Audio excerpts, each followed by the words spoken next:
Saudara, revisi peraturan Komisi Pemilihan Umum tentang batas usia Capres-Cawapres telah disetujui menyusul putusan Mahkamah Konstitusi sebelumnya. Nah, bagaimana ini dapat mengubah aturan main di Pilpres dan pemilu pada umumnya, dan di tengah laporan dugaan pelanggaran Ketua MK apakah memungkinkan akan berdampak pada pencalonan bakal Capres-Cawapres? Pagi hari ini kita akan membahasnya bersama Ketua Komisi 2 DPR RI dari fraksi Partai Golkar, ada Ahmad Doli Kurnia, lalu anggota Dewan Pembina Perkumpulan untuk Pemilu dan Demokrasi Perludem Titi Anggraini, dan pakar hukum tata negara Bivitri Susanti. Selamat pagi Bapak dan Ibu-Ibu. Selamat pagi. Baik. Pagi, Assalamualaikum warahmatullahi wabarakatuh. Waalaikumsalam. Saya ke Pak Doli dulu deh. Ini Pak Doli, bicara soal revisi PKPU, peraturan KPU ini kan disetujui mesti dihujani protes, salah satunya dari fraksi PD Perjuangan ya kemarin.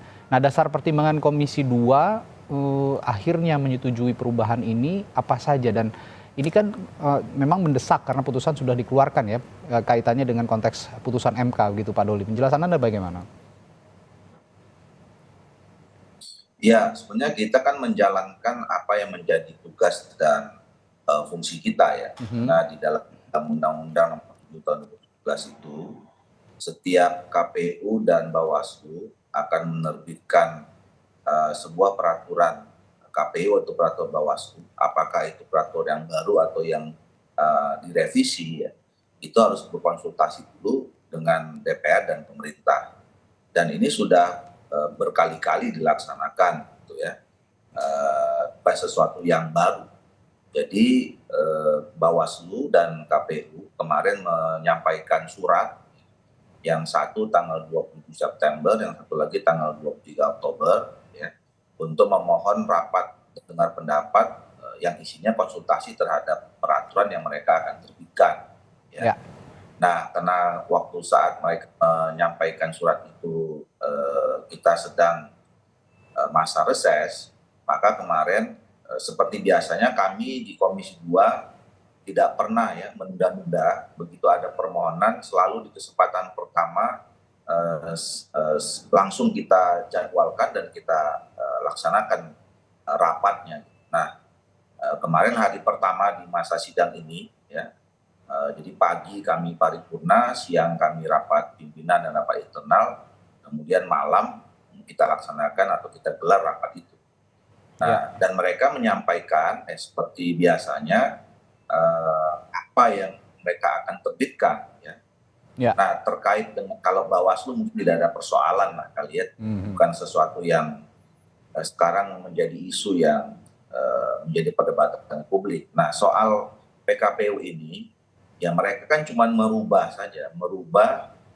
pasal yang kemudian perubahan itu berdasarkan putusan Mahkamah Konstitusi. Dan menurut kami semua pada saat itu ya, sebagai pelaksana undang-undang, ya, KPU itu dan Bawaslu juga sama. Ya, tugasnya kalau memang ada perubahan aturan di tingkat undang-undang atau peraturan yang lebih ini, ya mereka harus menyesuaikan. Nah, itu saja. Nah, kalau kemudian teman-teman PD kemarin itu kan lebih kepada pembahasan soal substansi Mahkamah Konstitusinya ya. Mereka kenapa diputuskan seperti itu gitu. Nah, kami waktu itu berpandangan ya itu bukan ranahnya di Komisi 2. Karena Komisi 2 mereka datang minta ngasih surat, konsultasi, ya kemudian kita menggelar rapat itu. Ya, tapi Pak Doli begini, ini kan soal putusan nomor 90 tahun 2023 yang sudah dikeluarkan Mahkamah Konstitusi. Saat ini juga ada proses yang sedang berjalan di Majelis Kehormatan Mahkamah Konstitusi, yang artinya putusan ini juga masih dikaji ulang sepertinya, karena ada tuntutan dari salah satu pelapor begitu ya, bahwa putusan ini dianggap tidak sah dan harus dicabut nanti, begitu tuntutannya, bunyi tuntutannya seperti itu. Selain juga untuk memberhentikan secara tidak hormat Ketua MK yang dinilai pelapor punya kepentingan. Nah, kalau misalnya ini dikabulkan oleh Majelis Kehormatan MK, lalu akhirnya berdampak juga pada proses program tahapan dan jadwal Pilpres, ini kan ada perubahan lagi. Apa sebaiknya tidak menunggu proses itu selesai berjalan, Pak Doli? Ya kami tidak seperti yang saya katakan tadi ya, begitu kalau memang ada ya surat pengajuan atas pembahasan soal peraturan teknis ya, kami tidak malah nanti kemudian menjadi masalah.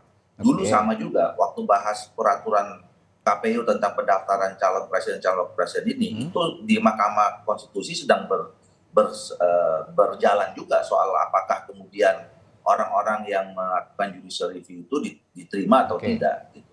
Tapi kan kita nggak nunggu itu Oke. ya pada saat itu. Ya. Jadi menurut saya ini jalan seperti mana biasanya. Sama juga waktu itu ditanyakan, nanti kalau misalnya kemudian ada perubahan, ya disesuaikan lagi. Memang situasi, memang Ya. mekanisme apa namanya ya, mekanisme peraturan perundang kita begitu. Oke. Pada saat sekarang ini ada aturan yang berubah dan kemudian itu berkonsekuensi dengan peraturan teknis, ya mereka harus menyesuaikan. Nanti kalau ada perubahan lagi, ya memang harus Oke. disesuaikan lagi. Ya. Kira-kira begitu. Artinya Jadi, konteksnya saya memang menegaskan ya. bahwa Ya, silakan Pak Doli, silakan. jadi pada saat mereka mengajukan yang revisi ini, itu juga sedang sidang Oke. di Mahkamah Konstitusi pembahasan soal ini. Dan kita nggak tahu waktu itu putusannya apa. Sama juga sekarang kita kan nggak tahu putusannya nanti apa. Iya. Ya kan? Oke. Kalaupun kemudian katakanlah terjadi pelanggaran etik, apakah kemudian akibat terjadinya pelanggaran etik menggugurkan putusan itu kan kita Ya. mungkin nanti Bu Fitri yang bisa jelasin itu. Oke, artinya Komisi 2 sejauh ini hanya menjalankan tupoksinya ya, tugas pokok dan fungsi, bahwa ada revisi PKPU yang harus disetujui. Ini agar mengikuti saja flow yang sudah ada, sudah rencanakan sebelumnya begitu ya. Nah, saya coba ke Mbak Bivitri ya. Ini ada dua proses yang berjalan di DPR mengenai program tahapan dan jadwal, lalu juga di MK yang saat ini masih berproses adalah pelapor yang melaporkan ketua MK dinilai tidak sah mengeluarkan putusan karena punya konflik kepentingan keluarga begitu. Apa yang Anda lihat, bagaimana ketatanegaraan kita ini bisa saat ini membingungkan publik, terutama untuk menghadapi pesta demokrasi, menghadapi pemilu? Mbak Bivitri, silakan. Iya, membingungkannya kan sebenarnya disebabkan oleh pihak-pihak yang membuat putusan MK benar-benar sangat kontroversial, baik dari aspek benturan kepentingannya maupun dari aspek hasil putusannya itu sendiri. Jadi betul bahwa ini persoalannya sangat-sangat pelik. Tapi yang memang perlu diklarifikasi adalah Majelis Kehormatan Mahkamah Konstitusi atau MK-MK itu sebenarnya memang hanya mempersoalkan benturan kepentingan atau pelanggaran etik berupa benturan kepentingan oleh Ketua Anwar Usman, dan tapi kemudian seperti tadi dicuplik ya dalam berita, semua hakim sebenarnya sedang dipersoalkan dalam kaitannya dengan benturan kepentingan itu dan putusan yang akhirnya berakhir. Nah, secara prinsip sebenarnya putusan MK-MK itu nantinya apapun putusannya tidak akan berpengaruh langsung pada pencalonan Gibran, jadi tidak akan bisa menyebut dalam amar putusannya bahwa misalnya KPU tidak boleh begini atau begitu. Tidak akan, karena MK-MK wewenangnya terbatas pada etik dari orang-orang yang diduga melakukan pelanggaran etik. Nah, namun demikian yang masih kami diskusikan adalah kemungkinan dampaknya pada putusan 90 itu. Misalnya ketika MK-MK memerintahkan kepada majelis yang tersisa dengan asumsi kalau nanti Anwar Usman dipecat dengan tidak hormat, untuk mengulang, atau karena sudah ada perkara yang masuk, 3 perkara masuk untuk mengulang pembahasan pasal 169 huruf Q ini yang soal umur tadi ya, yang ditambahkan, atau itu bisa diuji lagi dan sudah ada yang mengajukan, itu bisa saja dipercepat. Jadi faktor ketidakpastian memang tetap ada. Karena itu juga mereka sudah membuat kebijakan bahwa, maksud saya MK-MK sudah membuat kebijakan untuk mempercepat pengambilan putusan 7 November. Karena ada batas memperhatikan jadwal pemilu tersebut. Walaupun menurut peraturan mereka itu maksimal bekerja 30 hari. Tapi mereka mempercepatnya melihat situasi politik seperti ini, Mas. Oke, saya ke Mbak Titi. Mbak Titi, ini saya juga ingin saya dan juga publik mungkin ingin mengonfirmasi ulang begitu ya. Saya belum memahami betul ya undang-undang pemilu ini dan PKPU begitu Mbak Titi soal ini. Kemarin saya berbincang dengan Prof Denny Indrayana sebagai pelapor gitu ya dalam dugaan pelanggaran etik yang dilakukan oleh Ketua MK Anwar Usman. Nah, beliau mengatakan bahwa sebaiknya MK-MK ini berputus sebelum tanggal 8 karena di tanggal 8 November ini ada proses yang bisa kita bilang revisi begitu ya, revisi pasangan capres-cawapres. Apakah itu memang tertera dalam program tahapan dan jadwal? Jika memang, maksud saya begini, jika memang itu nanti akhirnya putusan MK itu dibatalkan, dianulir begitu, otomatis kan pencalonannya Gibran Rakabuming Raka sebagai cawapres ini juga akan dianggap tidak sah dan mungkin saja Pak Prabowo sebagai baca presnya juga merevisi cawapresnya begitu. Memang ada aturan seperti itu ya, Mbak Titi? Ya, memang soal aktivitas atau program detail dari tahapan pencalonan sudah diatur di Peraturan KPU nomor 19 tahun 2023. Jadi di sana disebutkan detail kalau hasil pemeriksaan administrasi dan lain sebagainya, kan ada pemeriksaan kesehatan juga ya, untuk mengkonfirmasi apakah sehat jasmani, rohani dan seterusnya. Nah, calon itu bisa diganti oleh partai politik yang mengusulkan calon. Jadi pengusulan penggantian namanya. Pengusulan bakal calon pengganti itu jadwalnya antara 26 Oktober sampai dengan 8 November 2023. Setelah itu akan dilakukan pemeriksaan kesehatan bakal pasangan calon pengganti sampai dengan 11 November, verifikasi dokumen persyaratan bakal pasangan calon pengganti sampai dengan 12 November begitu ya. Dan pemberitahuan kepada partai politik pengusul itu juga maksimal 12 November. Kenapa maksimal 12 November? Karena 13 November itu pasangan calon tetap harus ditetapkan oleh KPU. Jadi sudah ditentukan oleh pasal 276 Undang-Undang nomor 7 tahun 2023 bahwa masa kampanye itu dimulai 15 hari setelah penetapan pasangan calon tetap presiden dan wakil presiden. Karena masa kampanyenya 28 November berarti deadline-nya adalah 13 November. Jadi itu memang Prof Denny merujuk kepada peraturan KPU 19/2023 dimungkinkan untuk mengganti pasangan calon sampai dengan tanggal 8 November 2023, Mas Reddy. Ya, artinya ini jadwalnya tight juga ya Mbak Titi, karena prosesnya cukup cepat, harus dilakukan cukup cepat, ada hanya beberapa hari saja untuk mengganti ini. Nah, saya ke Pak Doli lagi. Pak Doli, kalau tadi saya bertanya dalam konteks Anda sebagai Ketua Komisi 2 DPR RI, saya sekarang bertanya sebagai konteks Anda sebagai anggota fraksi Golkar atau kader Partai Golkar gitu Pak Doli. Ini ada tuntutan di Mahkamah Konstitusi di MK Majelis Kehormatan Mahkamah Konstitusi agar mencabut putusan yang sudah dikeluarkan oleh MK nomor 90 tahun 2023. Ini akhirnya akan mengganggu, mungkin kalau memang putusan ini dikabulkan gitu ya, putusan ini dicabut, permohonannya dikabulkan oleh pelapor begitu, tentu akan mengganggu proses pencalonan capres-cawapres dari partai Anda. Respons Anda melihat ini bagaimana? Apakah memang sudah dipersiapkan juga jika memang putusan ini akhirnya nanti dicabut oleh MK, Pak Doli? Iya. Saya bayarnya double karena mewakili dua institusi. Iya, gimana nih Pak Doli kira-kira dari Partai Golkar? Sikap kami, pertama kita sebagai warga di sebuah negara yang negara hukum, saya kira kita sikapnya harus menghormati setiap keputusan hukum apapun. Ya. Terlepas kita suka atau tidak suka, ya, terlepas kita senang atau tidak senang. Gitu. Nah, putusan Mahkamah Konstitusi seperti yang sekarang sudah kita sama-sama ketahui, itu harus kita hormati.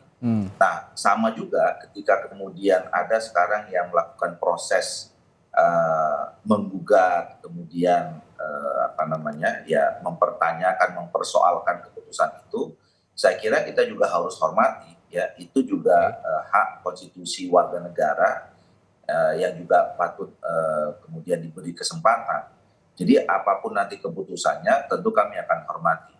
Saya tidak mau mengandai-andai apakah dan putusan itu nanti akan kemudian menggugurkan putusan Mahkamah Konstitusi. Saya juga bukan ahli hukum tata negara atau ahli hukum apa gitu ya. Tetapi yang saya tahu seperti tadi yang disampaikan Bu Fitri itu, sekarang itu adalah sidang Mahkamah Kehormatan Konstitusi yang menyidangkan soal etik. Ya, apakah kemudian nanti setelah putusan etik itu dinyatakan bersalah, berkonsekuensi dengan berubahnya keputusan, saya kira mungkin ada upaya hukum lain yang bisa sampai ke sana ya. Menurut saya bukan di MK gitu. Karena sepemahaman kami putusan Mahkamah Konstitusi itu adalah final and binding. Ya. Bahwa kemudian nanti ada putusan MK itu kemudian memutuskan ada pelanggaran etik, rasanya sih tidak akan mengubah keputusan. Nah, tapi sekali lagi saya tidak mau mengandai-andai apapun keputusan dari Mahkamah Konstitusi, kami sebagai peserta pemilu akan hormati, termasuk konsekuensinya. Ya, konsekuensinya nanti seperti apa ya tentu kami harus siap. Baik. Ya, Mbak Bivitri, kalau kita bicara soal konteks materi tuntutan dari pelapor ya dari beberapa unsur begitu termasuk juga dari Profesor Denny Indrayana, ini tuntutannya juga cukup serius karena ada tuntutan untuk mencabut putusan MK nomor 90 tahun 2023 dan juga memberhentikan secara tidak hormat Ketua MK Anwar Usman. Nah, kalau misalnya bicara soal putusan yang dicabut tadi, apakah Majelis Kehormatan Mahkamah Konstitusi bisa punya kewenangan atau misalnya mencapai titik itu untuk mencabut putusan, Mbak Bivitri? Mencabut putusan tidak mungkin. Jadi kalau dari segi penalaran hukumnya sangat bisa diterima. Bayangkan, makanya ada pasalnya sebenarnya dalam Undang-Undang Kekuasaan Kehakiman. Kalau memang ada salah satu pihak yang punya benturan kepentingan, sebenarnya putusan menjadi tidak sah. Karena kita harus membayangkan logikanya begini, seandainya putusan itu sudah terjadi, tapi seandainya konstelasi hakim sangat-sangat berbeda dan orang yang punya benturan kepentingan mundur, harusnya mundur. Karena itu jelas dalam undang-undang, dalam peraturan kode etik, dan seterusnya. Kalau dia misalnya mundur, hasilnya akan sangat-sangat berbeda. Nah, jadi logika dasarnya begitu. Jadi di titik itu saya setuju. Nah, tapi kan kita satu bicara logika hukum, tapi yang kedua bicara kewenangan. Nah, kalau kewenangan, Majelis Kehormatan MK itu soal etik saja. Jadi memang dia tidak bisa langsung menyatakan tidak sah begitu misalnya, tidak bisa langsung begitu. Makanya jalan memutarnya, dan menurut saya tetap harus diberikan jalan keluar ini. Karena secara prinsip, secara logika hukum ya harus ada dampaknya pada putusan 90. Nah, jadi jalan keluar yang dimungkinkan adalah satu putusan prinsipnya hanya bisa dibatalkan atau diubah oleh pengadilan yang mengeluarkan. Jadi kalau terhadap putusan 90 itu yang bisa dilakukan adalah MK memeriksa lagi. Ya, memeriksa lagi. Berdasarkan permohonan yang sudah ada. Jadi kan pengadilan juga nggak boleh, saya mau memeriksa ini, saya mau memeriksa itu, kan juga tidak bisa. Untungnya kita sudah punya 3 permohonan lagi yang meminta MK menguji pasal yang kita persoalkan ini. Jadi bisa masuk misalnya melalui jalur itu. Karena sangat penting untuk berpengaruh pada putusan 90. Karena logika hukumnya akan sangat berbeda nanti. Ya, jadi simultan ya Mbak Bivitri, etiknya berjalan, nanti ketika sudah putus ada uji materi lagi yang dengan materi yang sebenarnya yang lama, tapi baru begitu ya, tuntutan lama tapi sidangnya yang baru gitu. Nah, ini yang bisa nantinya bisa atau tidaknya menganulir putusan 90, begitu ya kira-kira ya Mbak Bivitri? Betul. Ya. Betul. Nah, saya akan ke Mbak Titi nanti, tapi setelah jeda untuk menanyakan soal kepemiluannya, Mbak Titi. Nah, soal tahapan program dan jadwal pemilu. Di sisi lain kan revisi PKPU disetujui, DPR dan pemerintah juga setuju ya. PKPU ini direvisi, penyelenggara pemilu juga setuju. Di tengah laporan adanya dugaan pelanggaran hakim MK. Nah, saya mau tanya, aturan main Pilpres ini mau diapakan lagi nantinya jadinya, mau dirubah lagi seperti apa, dan akhirnya apa dampaknya bagi tahapan pemilu. Saya akan tanyakan hal ini kepada Mbak Titi Anggraini setelah jeda di Sapa Indonesia Pagi. Tetaplah bersama kami. Mbak Titi, revisi PKPU, peraturan KPU ini kan sudah disetujui ya, DPR setuju, penyelenggara pemilu setuju, yang juga jadi penting di tengah laporan dugaan pelanggaran hakim MK. Nah, apakah ini dapat mengubah aturan main di Pilpres dan juga apa dampaknya untuk publik kita sebagai pemilih juga, karena sampai saat ini dibuat bingung gitu Mbak Titi. Ya, jadi Mas, saya ingin meluruskan sedikit ya. Jadi peraturan KPU itu tidak perlu persetujuan DPR dan pemerintah. Iya. Karena KPU itu lembaga yang mandiri. Tapi memang pasal 75 ayat 4 Undang-Undang Nomor 7 Tahun 2017 menyebutkan pembentukan peraturan KPU terkait dengan tahapan pemilu wajib dikonsultasikan dengan pemerintah dan DPR. Sebelumnya sudah ada yang menjadi latar belakang pasal ini, yaitu putusan MK nomor 92 tahun 2016. Di dalam putusan tersebut disebutkan konsultasi itu hal yang biasa untuk mengkonfirmasi misalnya kalau ada norma dalam undang-undang yang tidak jelas atau kemudian perlu penjelasan dari pembentuk undang-undang. Tapi soal putusan 90 ini dalam konteks KPU itu kan putusan pengadilan. Jadi sesuatu yang sebenarnya konsekuensi dari putusan pengadilan. Dalam hal konsultasi, kalau saya punya pandangan agak berbeda. Kalau melaksanakan putusan pengadilan, dia kan bukan mengkonsultasikan norma sebagai turunan dari pengaturan undang-undang. Untuk norma yang sebagai turunan pengaturan undang-undang sudah dikonsultasikan oleh KPU. Itulah yang menjadi peraturan KPU nomor 19 tahun 2023. Nah, jadi KPU tidak butuh tuh persetujuan dari DPR dan pemerintah. Tapi konsultasi dianggap hal yang memang ya sama seperti KPU juga harus konsultasi itu peraturan KPU dengan masyarakat, dengan kelompok pemangku kepentingan lain yang disebut dengan meaningful participations ya.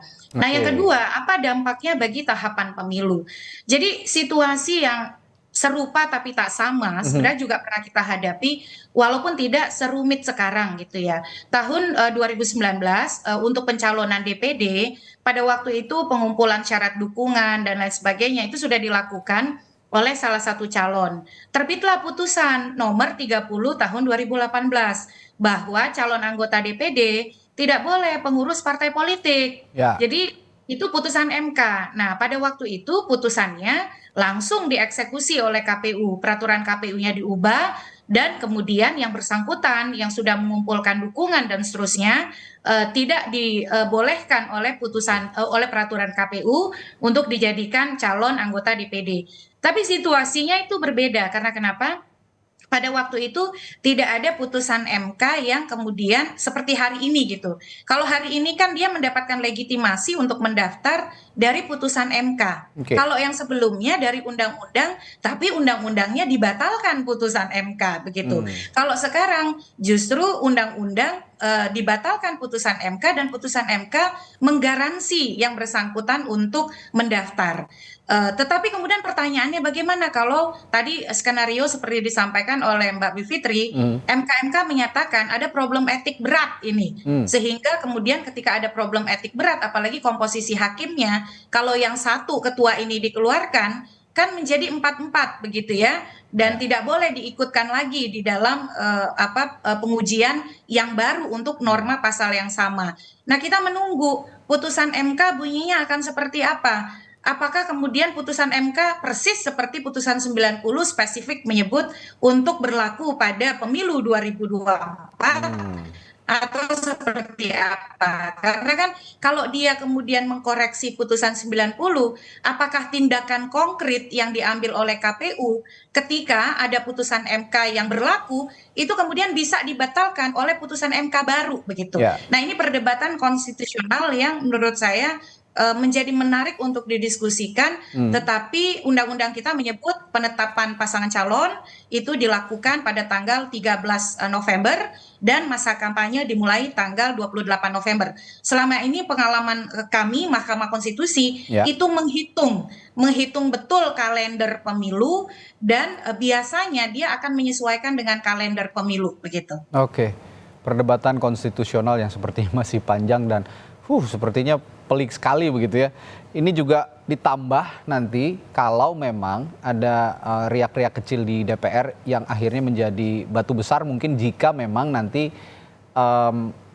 pengajuan atau usulan hak angket ini muncul dari salah satu anggota DPR kader PDI Perjuangan Masinton Pasaribu untuk mengusulkan hak angket DPR kepada Mahkamah Konstitusi. Nah, Bung Masinton kemarin mengatakan bukan putusannya yang akan diangketkan begitu ya, akan diselidiki oleh DPR, tapi lembaganya. Nah, saya akan bertanya ke Pak Doli, fraksi Anda merespons usulan ini sejauh ini bagaimana Pak Doli?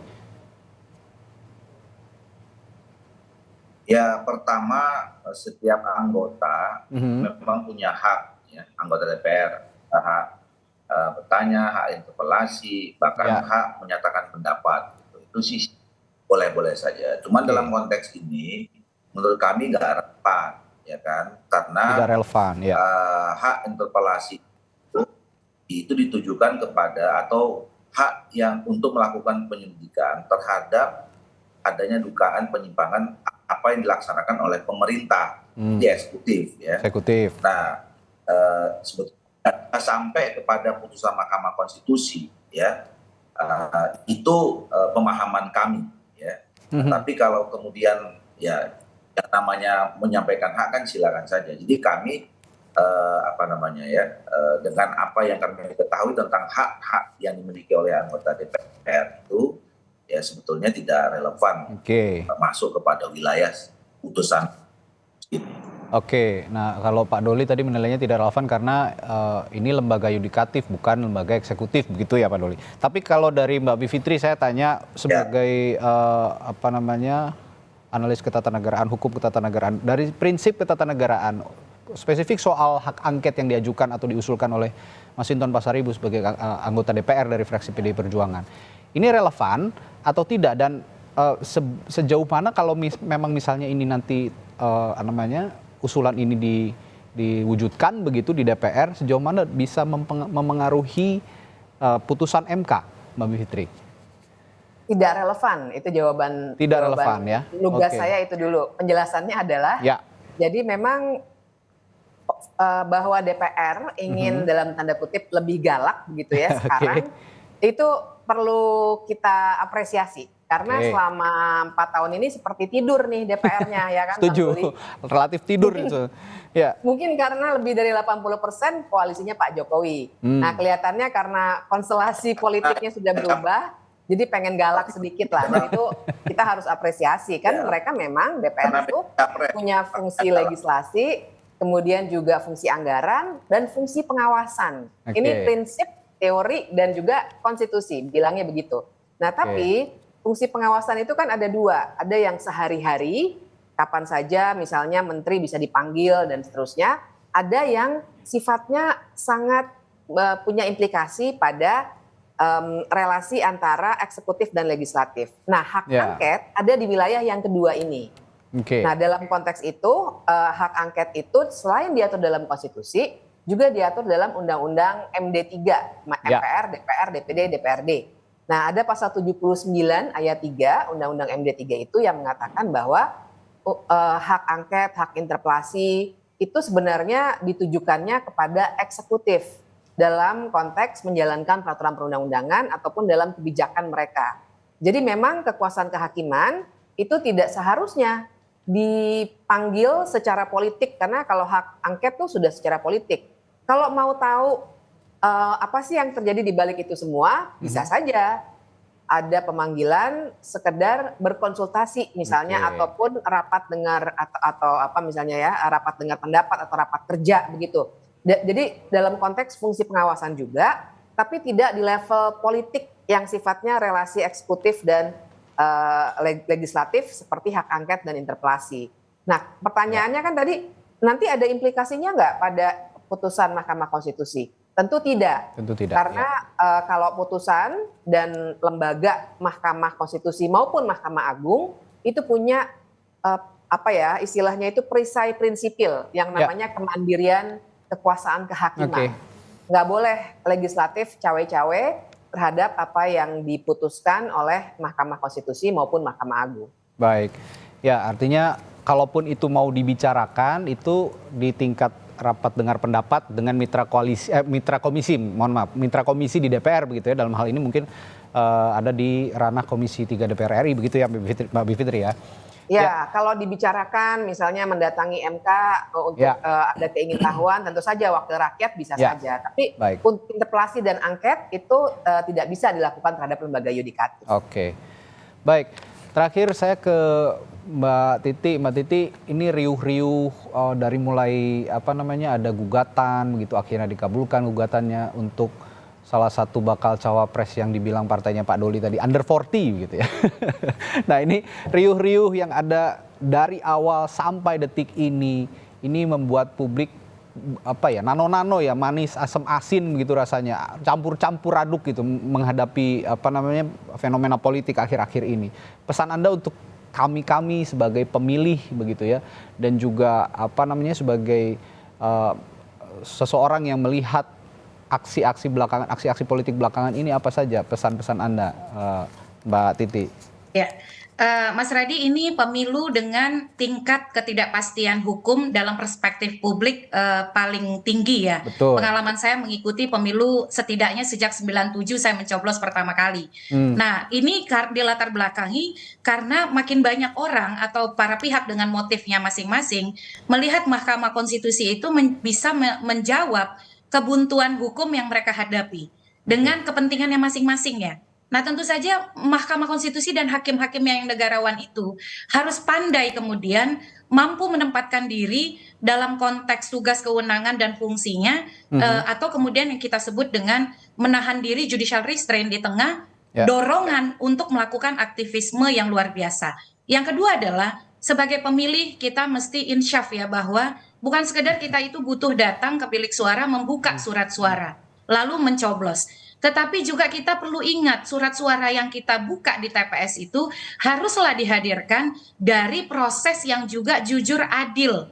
Jadi memantau, mengikuti, mencermati proses siapa yang hadir sampai ke dalam surat suara itu perlu menjadi pertimbangan kita di dalam memilih. Jangan jadikan surat suara atau hari H sebagai segala sesuatu prosedur, ya sebagai sesuatu yang ada begitu saja. Jadi cermatilah prosesnya, ikuti, dan kemudian pilihlah memang kandidat yang mencerminkan keseluruhan proses sebagaimana asas pemilu kita luber, jurdil, dan demokratis begitu. Ya, kita sama-sama nantikan keriuhan apalagi yang bisa dimunculkan akhir-akhir ini. Keriuhannya lebih baik yang programatik ya Mas ya, jangan yang skandal, spekulasi, kontroversi. Keriuhan taraf, keriuhan taraf ide, gagasan begitu ya. Betul, kasihan Pak Doli, semua orang perhatiannya di presidensi, di pemilu presiden, pemilu legislatif terpinggirkan. Padahal Pak Doli nih kampanye udah kemana-mana gitu, tapi kurang atensi karena tertutup pemilu presiden. Seolah-olah pemilu ini hanya pilpres, padahal ada pemilu legislatif pun dibagi lagi ya. Ada DPR RI, DPRD provinsi, kabupaten kota, belum lagi kita akan menghadapi pilkada. Berat sekali sebenarnya pesta demokrasi kita di 2024 ini. Tapi ya kita hadapi dengan optimis. Ya, gimana Pak Doli? Saya di dapil terus ini enggak. Oh, di dapil terus untuk maintain ya Pak ya, terus maintain suara. Ya, tapi ya kita semua hadapi dengan optimis. Semoga ide dan gagasan lebih muncul ke permukaan dibandingkan dengan keriuhan-keriuhan yang tarafnya hanya elitis dan politis begitu ya, karena publik juga akan dibuat bingung oleh ini semua. Baik, terima kasih Ketua Komisi 2 DPR RI Ahmad Doli Kurnia dari fraksi Partai Golkar, lalu anggota Dewan Pembina Perkumpulan untuk Pemilu dan Demokrasi Perludem Titi Anggreni, dan juga pakar hukum tata negara Bivitri Susanti telah berbagi perspektifnya di pagi hari ini di Sapa Indonesia Pagi. Terima kasih Ibu-ibu dan Pak Doli.